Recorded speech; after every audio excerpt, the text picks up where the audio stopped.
Hi everyone, welcome back to the next video. So if you're just starting out with content, like for professional shootings or for YouTube or whatever it is, you might be wondering what lens should you buy for creating content. And I've been in the content game for over a decade now, shooting professional videos, real estates, weddings, events, whatever it was, but also a ton of YouTube videos so far. And in this video I want to share my top 3 lenses I'm using all the time basically, even after being in the content game for over a decade now. Yeah, I hope you enjoy. Before we dive into lenses, I'm currently shooting on the Lumix system. I just switched from Canon to Lumix. If you want to know why, the next video will be about this topic, so hit subscribe if you want to know why. But it's still, like, you can use all the information from this video for your system. Is it Sony, Canon? You know, I was on the Canon R6 before, and I had the same lenses as I have right now. So yeah, it's pretty much the same for every system. Okay, let's dive into the first lens.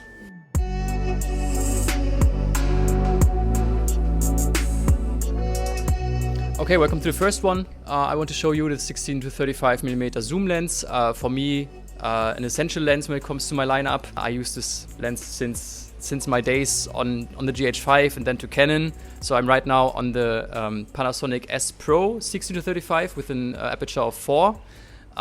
Before I had the Canon L lens 60 to 35mm with an aperture of 2.8, which is the most expensive lens I've ever bought, and I don't recommend buying something like this.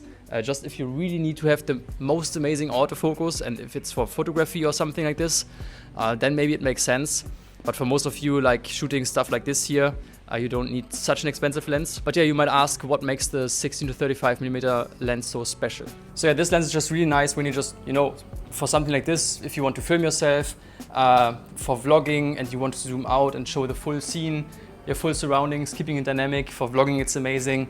But then at the same time, you know, you can sit down and zoom in for nice talking headshots. You can create really nice cinematic content with a 35mm. And I shot so many vlogs on this for my YouTube channel, but I also use this so much for real estate shootings. I got my most amazing landscape shots with this lens, you know, and it's versatile, it keeps you flexible, zooming in to create a nice cinematic shot, zooming out to show everything. So it's just a lens that is very broad, and you can use it basically for everything. But yeah, let's move on. All right, back in this frame, and I'm still on the same lens, just now zoomed into 35mm. So before we had the 60mm, so now we have the 35mm. You know, as you can see from the rest of the video, I became a huge fan when it comes to prime lenses. I'm a big fan of prime lenses since the beginning, basically.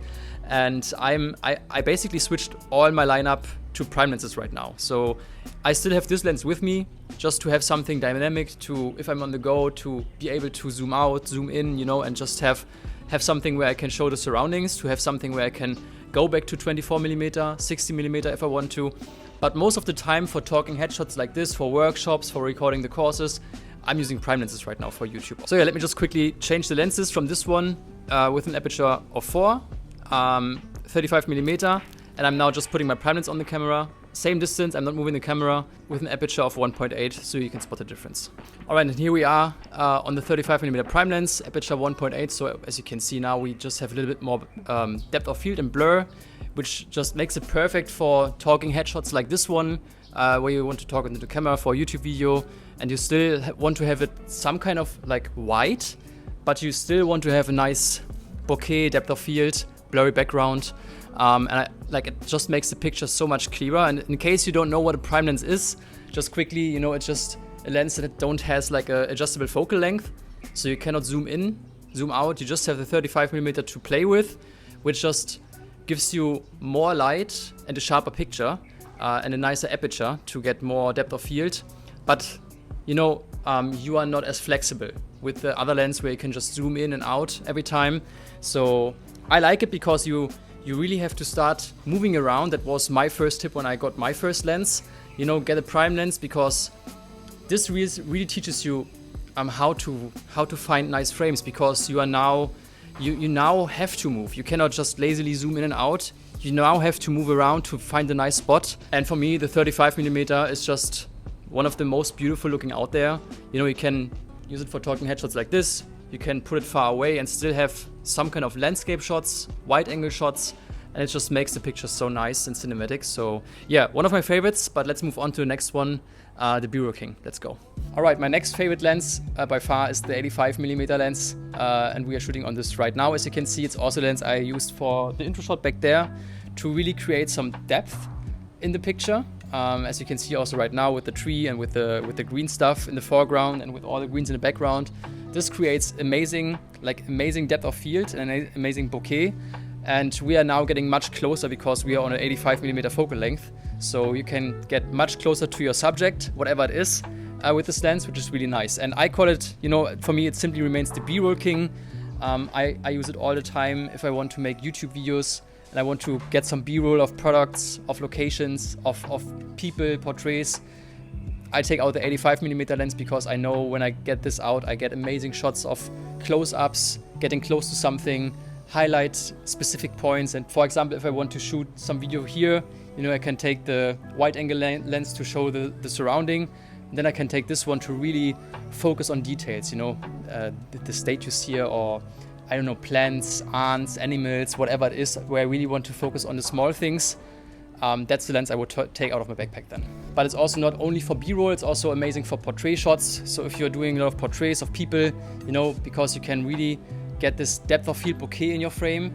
It's so nice to focus on people. It also creates a super natural looking picture with focal length. And I'm not that much of a portrait photographer myself, but I know every time I take this out to take some pictures of my friends, being here on Bali and just capturing nice moments, I would take out this lens most of the time if I want to capture emotions, people, and it's just really great for that. So yeah, if you want to take a lot of detail shots, portrait shots, B-roll shots, close-up shots of whatever it is, subjects, people, products, whatever it is, I think the 85mm lens should not miss in your backpack.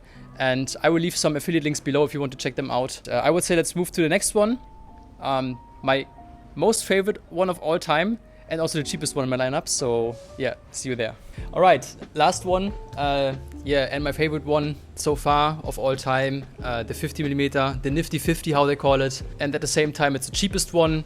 It was the cheapest one on my Canon system, and it's also now the cheapest one on my Lumix system. I think on Canon it's like $200, and on this one I think it's $350. So it's almost ridiculous how much value you get for this price point. And for me, the 50mm just has become one of my absolute favorite lenses of all time. It was, I think, the first lens I ever got when I got my first Canon 700D.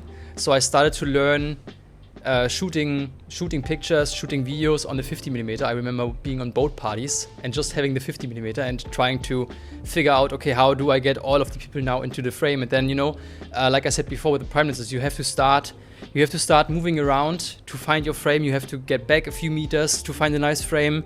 And it really helped me a lot to figure out how cameras and depth of field and focus and everything and aperture, all of this is working. But it also just makes you so creative because, like I said, you have to move around and all the time figure out how can I make this frame look nice. Right now I had to move around this, I put the camera a little bit far away. I always have to adjust a little bit, but then I think this lens just looks so nice and natural. It's like the middle in between the wide angle 35mm and the portrait 85mm. So you get some kind of a portrait, but it's still not too close. And this gives you, for me, the 50mm always looks the most natural when I film myself. And I love it for, talking headshots like this. I love it for, I actually got surprising nice landscape shots with this. And it's also like a very small, very light lens, which makes it easy to walk around, travel around. We sometimes had clients which told us, please don't come with the big gear, please keep it very minimalistic. And then I always had the camera, 50mm lens on it, and with a nice 5-axis stabilization in the cameras nowadays, you get amazing shots with this lens. And yeah, still to this day, I like to move around with this and be creative with the 50mm lens, so I really enjoy shooting with it. And it's perfect. It's a perfect lens for beginners if you just want to learn making videos, but it's also really nice if you're experienced videographer and shooting videos. It's also very nice for that. So still shooting with this most of the time, and I cannot recommend the 50mm more. So yeah, those are the few lenses I use basically all the time for the content I'm shooting. Maybe if you are building your own personal brand, creating content, I created like a 60+ personal branding online course with my buddy Steve. So if you want to learn more, I have a few links below to the course, to a live workshop that we have on the 6th of April. If you want to raise some questions on how to grow your brand, you can join the live stream. It's free. Also, if you are here after the 6th, You can find the recording below. And also I have amazing Notion templates down there. I'm using Notion since 5 years. I tried every template out there for content creation. I never found really one that I really liked using for the long term, so I created my own Notion template. I'm a bit biased, but I think it's one of the best out there, so I just want to raise some attention to it. So I leave some links below if you're interested. And if I'm missing out when it comes to lenses, let me know what your favorite lens is, so I can check them out too.